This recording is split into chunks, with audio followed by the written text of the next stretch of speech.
تو لیڈروں کے دفاع سے تو حق آنا نہیں ہے، حق آنا ہے اس حق کو پامال کرنے والوں کے دفاع کرنے سے۔ یہ صورت میں نے آج آیت کو کریمہ کو اس لیے بیان کی ہے کہ مساجد کا تحفظ، ہماری آبادیوں کا تحفظ، ہمارے قرآن کا تحفظ، آقا کریم صلی اللہ علیہ وسلم کی شان میں گستاخی کرنے کی بے باکیاں، یہ ساری کہانیاں ہمیں جو دن بدن نئے نئے شکلوں میں ملتی جاتی ہیں، انسان اس میں جو بے چین ہوتا ہے اور بے قرار ہوتا ہے، اس کے سکون اور اس کے سامان، اس کے طمانینت کا طور طریقہ قرآن نے یوں ذکر کیا ہے کہ آپ کو ان بنیادوں پر ستایا جا سکتا ہے، اور وہ یہ ہے کہ ربنا اللہ، صرف اس بنیاد پر۔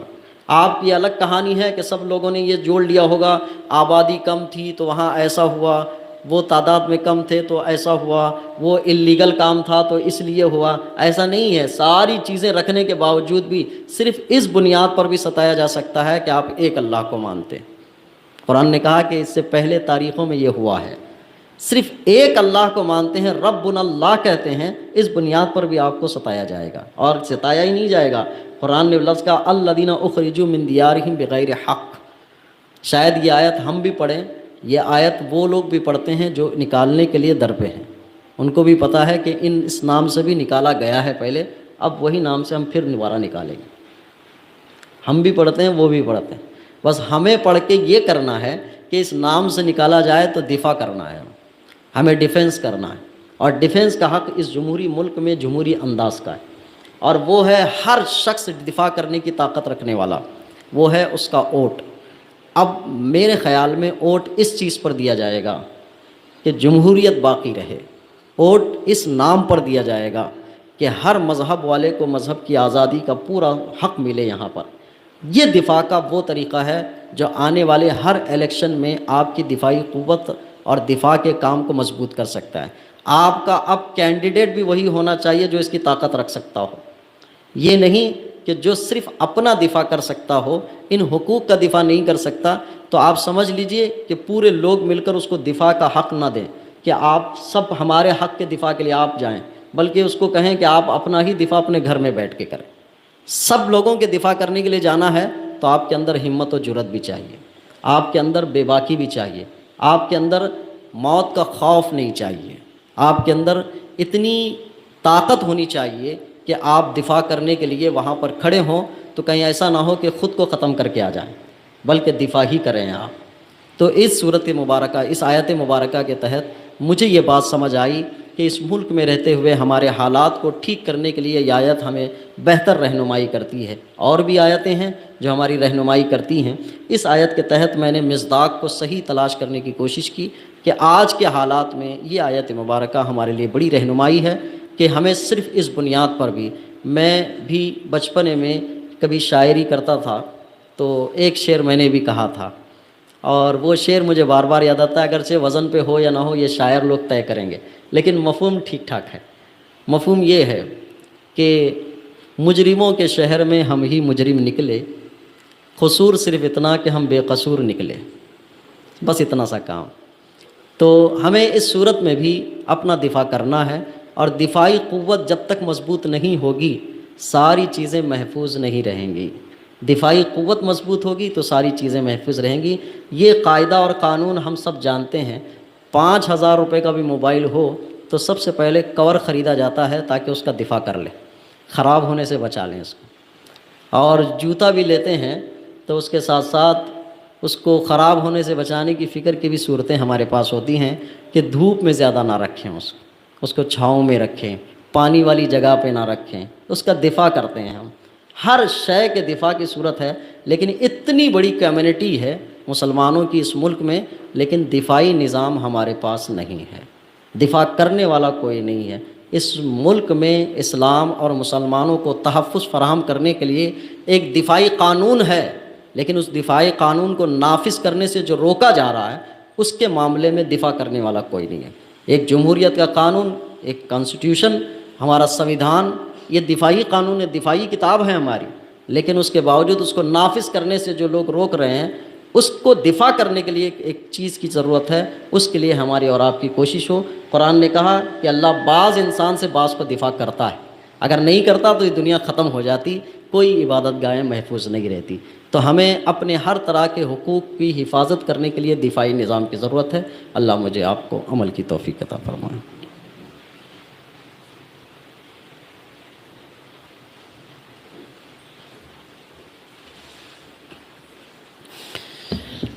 مصطفیٰ جان رحمت پہلا کھوں سلام شمع بز میں ہدایت پہلا کھوں سلام شہر یار رم تاج دار حرم نو بہار شفاعت پہ لاکھوں سلام مصطفیٰ جان رحمت پہ لاکھوں سلام شمع بز میں ہدایت پہ لاکھوں سلام کاش محشر میں جب ان کی آمد ہو اور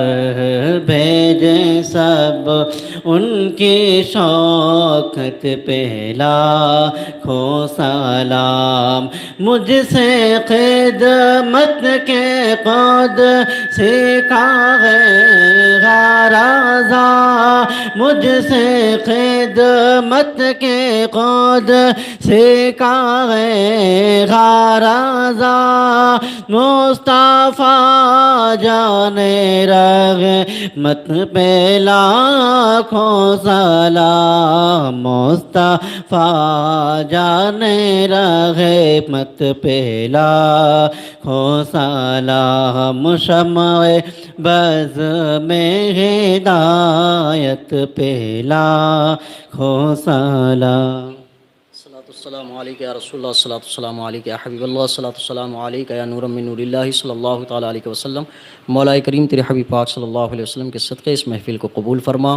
بولنے سننے میں سمجھنے میں کسی بھی قسم کی غلطی ہو مولا تو اپنے فضل خاص سے درگزر فرما۔ ایمان کی زندگی ایمان کی موت عطا فرما۔ اس ملک میں مولا امن و امان عطا فرما۔ مولا کسانوں کی بھی فریاد رسی کو باب استجاب میں جگہ عطا فرما۔ مولا ہم سب کو اپنے حقوق کی بحالی کے لیے جد و جہد کوششیں محنتیں اور صحیح تدبیر و عمل کی توفیق عطا فرما۔ ہمیں اچھی قیادت نصیب فرما، اچھی قیادت کو سلامتی عطا فرما۔ مولا ہم سب کو ہمیشہ خیر و بھلائی پہ جمع فرما۔ ہم میں جو بیمار ہیں انہیں شفا عطا فرما۔ بالخصوص رئیس بے الف صاحب کی والدہ بیمار ہیں مولا انہیں صحت یابی اور کامل صحت عطا فرما۔ مولا ہم سب کے دلوں کو تیرے حبیب پاک صلی اللہ علیہ وسلم کی محبت کا مدینہ بنا۔ الہی خیر گردانی بحق شاہ جیلانی وصلی اللہ تعالی علی خیر خلقہ ونور عرشہ محمد و آلہ و اصحابہ اجمعین برحمتک یا